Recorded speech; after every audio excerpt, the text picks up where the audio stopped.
आते हैं तो इस प्रकार से समझ करके आइए, जैसे आपने बचपन में संसार के कार्यों को पूरा करने के लिए शारीरिक पढ़ाई की थी, बौद्धिक पढ़ाई की थी, उसी प्रकार से ये आध्यात्मिक विद्यालय यहाँ पर क्रिएट किया गया है।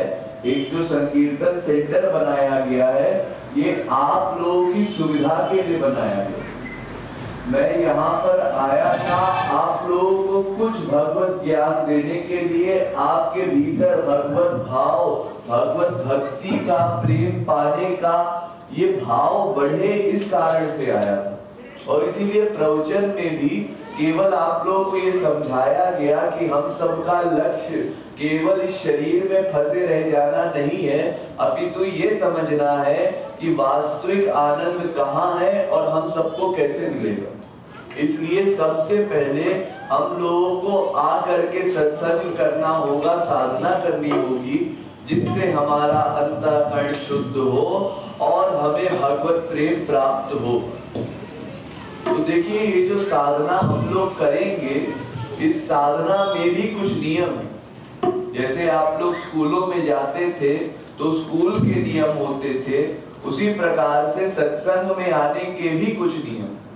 पहला नियम तो ये है कि जब आप लोग सत्संग में आए उस समय कोई वार्ता न करे, आपस में बातचीत न करें। हम लोग जितना अधिक बोलेंगे, जितना अधिक बात करेंगे, उतना कम ग्रहण कर पाएंगे। बोलते समय व्यक्ति अपने संस्कारों को दूसरे में उड़ेलता और सुनते समय दूसरे के संस्कारों को खुद में ग्रहण करता। तो इसलिए सत्संग के माहौल में, संत के सानिध्य में बैठ करके जितना श्रवण करेंगे उतना हमारा कल्याण हो सके। इसलिए पहले तो मौन का पालन करना, फिर यहाँ आकर के अत्यंत दीन भाव उत्पन्न करना। महाप्रभु जी ने कीर्तन करने की शर्त बताई है, तृणादपि सुनीचेन तरोरपि सहिष्णुना अमानिना मानदेन कीर्तनीय सदा हरि। अर्थात हम सबको तृण से बढ़ करके दीन होना पड़ेगा, वृक्ष से अधिक सहिष्णु भाव लाना होगा। ये दीनता, नम्रता, सहनशीलता, ये सब भगवत गुण है। ये सत्संग करने वाले साधक के भीतर होने चाहिए। जैसे आप लोग देखते हैं संसार में घास होती है, तो घास भी जब कोई पैर रखता है तो झुक जाया करती है, कोई शिकायत नहीं करती। ऐसे ही साधक को भी झुक करके रहना चाहिए। ये जो अहंकार का भाव हम लोग संसार में लेकर के घूमते हैं, इस अहंकार को संसार में रख करके हरि गुरु को अपने आगे मान करके उनके आगे झुकने का प्रयत्न करना। कोई अगर कुछ गलत भी हमसे बोल दे तो उसको जो प्रत्युत्तर देने की हमारी भावना है उस पर कंट्रोल करना। संसार में हम अक्सर देखा करते हैं कि कोई हमसे कुछ बात कहता है तो हम तुरंत जवाब देते हैं।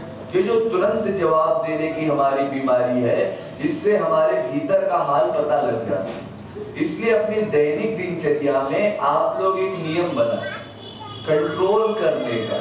हमारे भीतर जो दोष है उनको कंट्रोल करें। रात में सोने से पहले ये सोचे, आज पूरे दिन में हमने क्या क्या किया, क्या क्या सही किया, क्या क्या गलत किया, और जो चीजें गलत की कल हम वो चीज नहीं करेंगे, इसका ध्यान रखिए।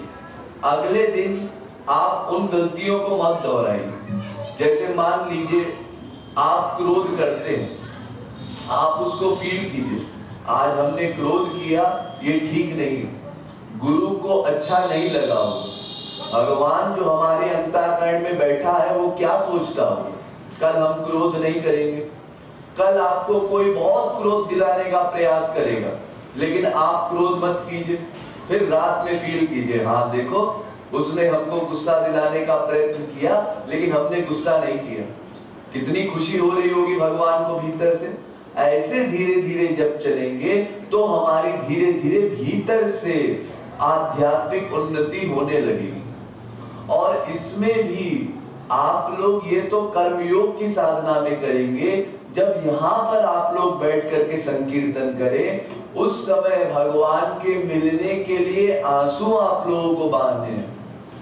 गौरांग महाप्रभु कहते हैं, युगायितम निमेषेण चक्षुषा प्राविशायितम शून्यायितम जगत सर्वम गोविंद बिरहेण में। भक्त के भीतर ऐसी भावना होनी चाहिए कि हम अश्रु की माला भगवान को पहनाएं, करोड़ों आंसू बहाएं, लेकिन एक भी आंसू को तब तक सच्चा ना माने जब तक श्याम सुंदर आकर के स्वयं अपने पीतांबर से उनको न पोंछे। उनके मिलने की व्याकुलता इस प्रकार से बढ़ानी है और गुरु की प्रत्येक बात पर विश्वास रखना, केवल अभी के लिए नहीं। हम लोग अभी तो कुछ दिन लेक्चर सुने हैं तो अभी अभी हमारा विश्वास पक्का है, लेकिन मान लीजिए मैं जब यहाँ से चला जाऊंगा, 1-2 हफ्ता बीत जाएगा, महीना बीत जाएगा, उसके बाद आप लोगों के भीतर शंका उत्पन्न होने लगेगी, अविश्वास उत्पन्न होने लगेगा, आप लोग आलस करने लगेंगे। तो ऐसा आलस नहीं होना चाहिए। अरे यूं समझिए, एक आख्यान है तुलसीदास जी का कि एक बार तुलसीदास जी जा रहे थे कहीं से, तो उन्होंने देखा एक व्यक्ति जमीन में उल्टी तलवार गाड़ के पेड़ के ऊपर चढ़ता था, फिर उसके बाद कुछ देर नीचे देखता था, फिर नीचे उतर आता था, फिर चढ़ता था, फिर नीचे उतर आता था। तुलसीदास जी ने जाकर के पूछा, क्या चल रहा है भाई, क्यों ऐसा बार बार चढ़ रहे हो उतर रहे हो?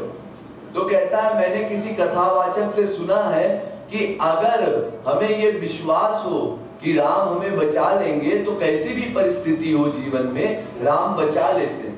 तो मैंने सोचा जरा मैं आजमा करके देखूं, ये तलवार मैंने उल्टी गाड़ दी है और कोशिश करता हूं ऊपर से कूदूं तलवार के ऊपर और देखूं राम बचाएंगे कि नहीं बचाएंगे। लेकिन जब ऊपर चढ़ता हूं और कूदने की मानसिकता बनाता हूं तो भीतर डर लगने लगता है कि अगर बाय द वे राम ने नहीं बचाया तो मेरा क्या होगा। तो तुलसीदास जी मुस्कुराने लगे। उन्होंने कहा, पहले जिस कथावाचक से तुमने ये सुना कि राम पर विश्वास ऐसा होना चाहिए, उससे पहले ये भी तो पूछो कि किस लेवल का विश्वास होना चाहिए।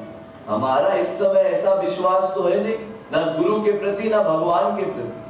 इसलिए शुरू में बहुत संभल करके आपको चलना पड़ेगा। ये माया बड़ी खतरनाक चीज है, कभी भी एक क्षण का भी आपको कुसंग मिला और आपकी आसक्ति फिर से माया में हो जाएगी।